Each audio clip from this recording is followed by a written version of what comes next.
دیکھو شریعت میں مسئلہ یہ ہے کہ جو اختلافی مسئلہ ہوتا ہے نا، اگر گورنمنٹ اس پہ فیصلہ کر دے جج، تو وہ نافذ ہو جاتا ہے.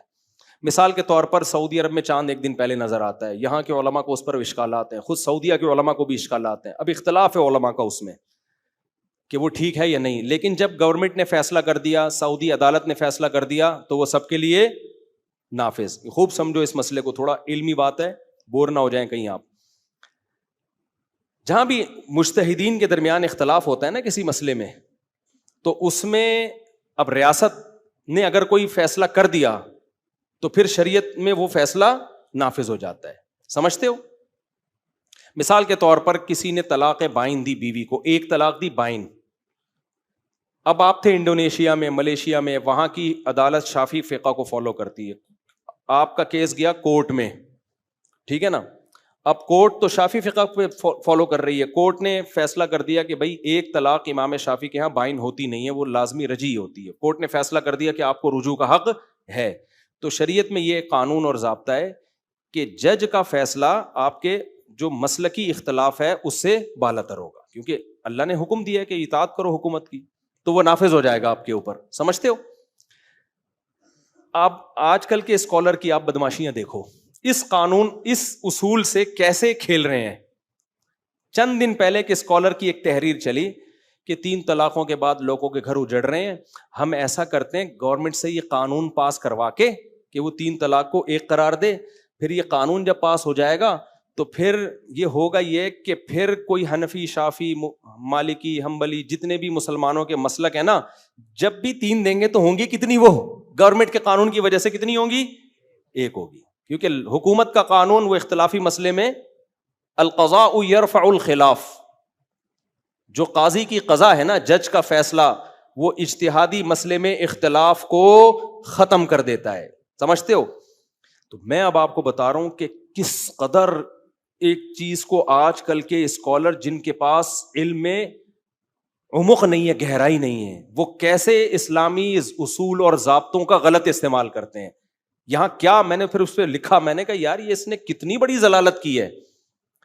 2 ضلالتیں ہو رہی ہیں. نمبر 1، پہلی بات تو یہ کہ 3 طلاق کا مسئلہ اختلافی ہے ہی نہیں، یہ تو بنایا گیا ہے اختلافی.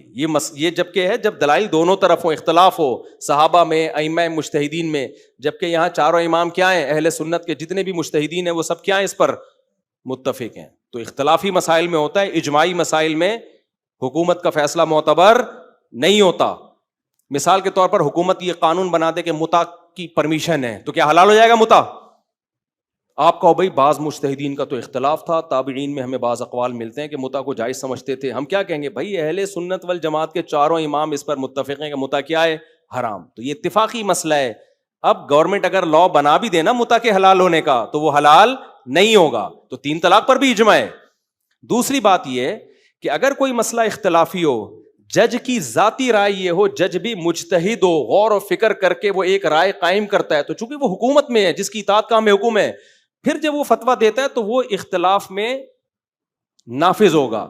یہ مطلب نہیں ہے کہ آپ کو پتہ ہے قول کمزور ہے، ضعیف ہے، آپ اس بیس پہ گورنمنٹ سے جا کے پاس کرواؤ تاکہ یہ نافذ ہو جائے. اس کی عالم اسلام میں کوئی مثال نہیں ملتی. یہ دین کے ساتھ بدترین خیانت ہے. نہیں آ رہی میرا خیال ہے بات سمجھ میں؟ یہ تو جج فیصلہ قرآن و سنت میں غور کر کے ایک فیصلہ نافذ کر دے تو جج کی بات مسلکی اختلاف پر کیا ہوگی؟ شریعت میں حاوی ہوگی، کیونکہ وہ بھی اسلام کا ہی ہے اور قرآن و سنت سے غور کر رہا ہے. یہاں جج کون سا قرآن و سنت میں غور کر کے فیصلہ کرتے ہیں؟ یہاں تو جج جو ہے، آپ نے جا کے اسلامی نظریاتی کونسل کو کہا کہ جج کو مشورہ دو، پتہ ہے کہ قول کمزور ہے، پھر مشورہ دے کے نافذ کروا دیا. یہ قضا یرفع الخلاف نہیں ہے، کیونکہ یہ دین کے ساتھ مذاق ہے، یہ دین کے ساتھ بدترین تحریف ہے. یہ سمجھتے ہو کہ نہیں سمجھتے ہو؟ تو خیر بات کہاں سے کہاں چلی گئی. تو میں آپ سے عرض کر رہا ہوں کہ فرعون نے جو کہا تھا نا کہ جو میری کھوپڑی ہے اس کے علاوہ کسی کی کھوپڑی ٹھیک نہیں ہے، تو یہ فرعونیت آج کل کے مذہبی اسکالرز میں ہول سیل کے حساب سے پائی جاتی ہے. ان کی نظر میں نہ امام بخاری کی کوئی حیثیت، نہ ابو حنیفہ کی کوئی حیثیت، نہ امام شافعی کی کوئی حیثیت، نہ امام مالک کی کوئی حیثیت، نہ امام احمد کی کوئی حیثیت، نہ ان لوگ کی نظر میں ابو بکر کی حیثیت، نہ عمر کی حیثیت، نہ عثمان کی حیثیت، نہ علی کی حیثیت، نہ صحابہ کی حیثیت.